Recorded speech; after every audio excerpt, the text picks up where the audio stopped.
Hello friends, and welcome back to my channel. If you're new, my name is Kayla and I maintain a small backyard garden here at my home in North Texas. If you watched my last video, then you know we recently got hit by an early freeze that ended up killing all my tomatoes and eggplant, so I found myself with a few unexpected spots in my garden to fill. As we approach winter and the colors around us start to fade, I thought it would be nice to add some additional cold hardy flowers to the backyard. Here, I'm planting some really pretty pansies that I picked up at the garden center. My favorite colors to add to the garden are pinks and oranges and yellows, so when I saw these at North Haven Gardens over the weekend, I had to pick up a few. Here, I'm planting them in the pot that used to hold my bikini peppers.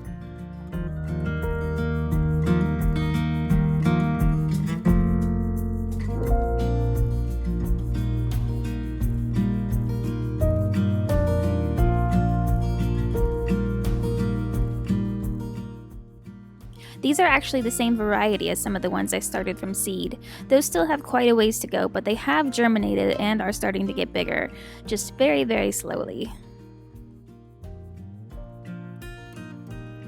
Next, I picked up a couple of cabbages because 1, I definitely have the space for them, and 2, I've never tried to grow them before, so I thought it would be a fun experiment. The varieties I got are a Primero cabbage, which is a compact red cabbage that's supposed to be sweet and peppery, and then a stonehead cabbage that is supposedly one of the easier ones to grow and resistant to splitting, so we'll see about that. It's a little late to be getting these in the ground, but I'd rather have something growing than to have an empty bed, and there's no harm in giving it a try. These are going in the bed that used to have the eggplant.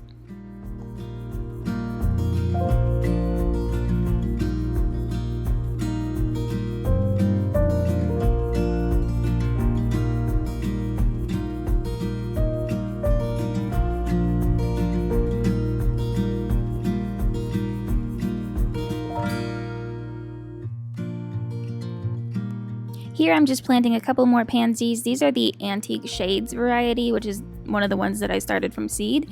But these are going in the pot right next to the flower bed where my Mad Hatter pepper used to be.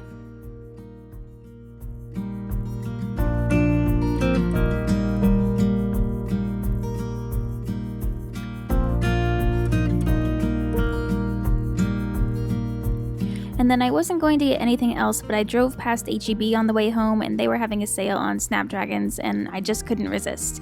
Their garden center is a dangerous, dangerous place to be. But I picked up 3 more to help fill in the flower bed.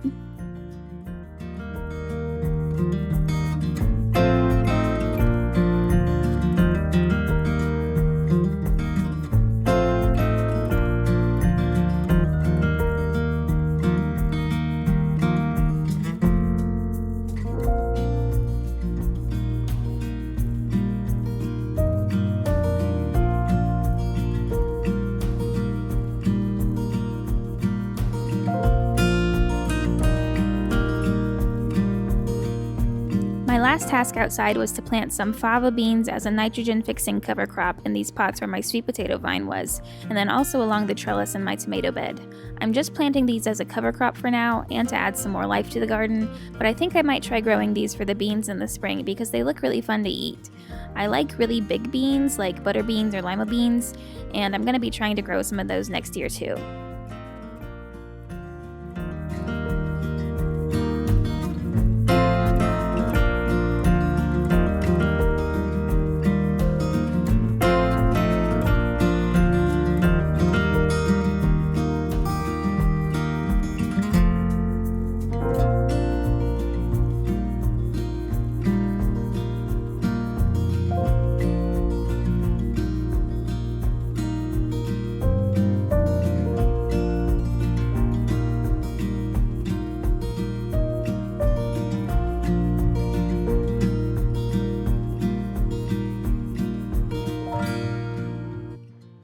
Oh, just kidding, one more outside task. I had some extra fabric pots because I ordered more than I thought I did when I bought them to start my garlic, and my dad gave me some Texas native wildflower seeds, so I thought I would try and grow them in these extra pots. Here I'm just filling them with the random half-finished bags of soil that I had in my garage, along with some perlite for drainage. Now, if I understand how these work, I think I should maybe see a tiny bit of growth this fall, and then they'll overwinter and really grow in the spring, but I'm not 100% sure, so we'll see how it goes. I haven't grown wildflowers before. Actually, now that I think about it, I haven't grown anything that I've planted in this video before, but that's alright, we're learning as we go. I will list all the varieties that are included in this mix somewhere on the screen. My dog Levi really wanted to help plant these. I'm sprinkling them pretty liberally over the surface of the pre-moistened soil and then roughing it up just a bit. Then I'm pressing down so that I get good seed to soil contact. Finally, I'll very, very gently water these again so that I don't wash the seeds away.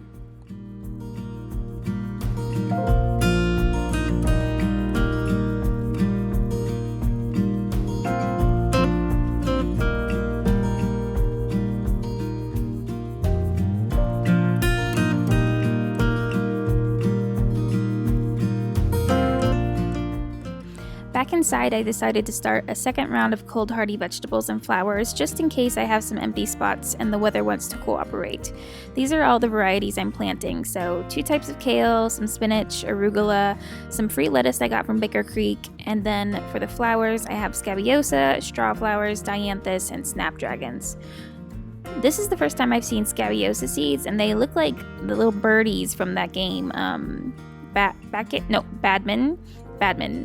And then if you haven't seen Snapdragon seeds, they are the tiniest, most frustrating seed to plant. But I got all of them in and then topped them off with vermiculite like I normally do. And that's everything I got done in the garden this weekend. Thanks so much for watching, and I'll see y'all next time.